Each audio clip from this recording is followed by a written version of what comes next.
再看台南市有一个查某的高中生，昨暗骑电动脚踏车伫北区河尾路甲公园路口，脚踏车互一台细滑的客运是弄甲密密冒冒。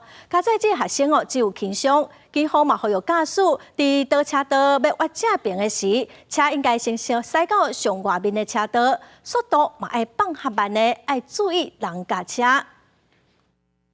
对监视画面内底，当看到伫咧台南市河尾路口有真侪台车拢按照道路的指标慢慢啊正越。毋过即个时阵，雄雄有一台客运驶真紧，直接对来车道要正越，结果去弄到正手边一个骑电动自转车的查某学生。好在即个学生意识清楚，干那吹着伤尔尔。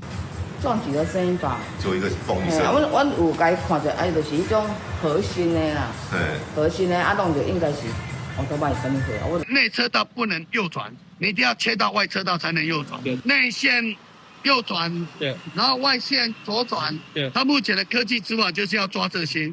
当地民众表示，即个路仔口较矮，定定发生车祸，进前就已经有装科技执法，是重点处理所在。因为即个查某学生骑电动自转车去互客运弄掉了后，拖咧行够歹去，强要闪行。警方初步调查，即个驶客运姓翁的查甫人，虽然97-0，毋过无遵守规定来驶车，才会引发车祸。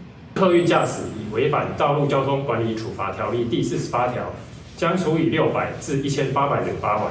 详细事故责任由本分局调查厘清中。车祸的肇事呢，已交由相关单位来做鉴定。本公司呢会另外派员来探视呢，慰问当事者。本公司也会加强宣导驾驶呢，行车更注意路况。警方呼吁驾驶伫咧较侪车道的所在要正弯的时阵，应该先驶去外车道，放慢速度，注意路口的人甲车，才会当避免事故发生。记者综合报道。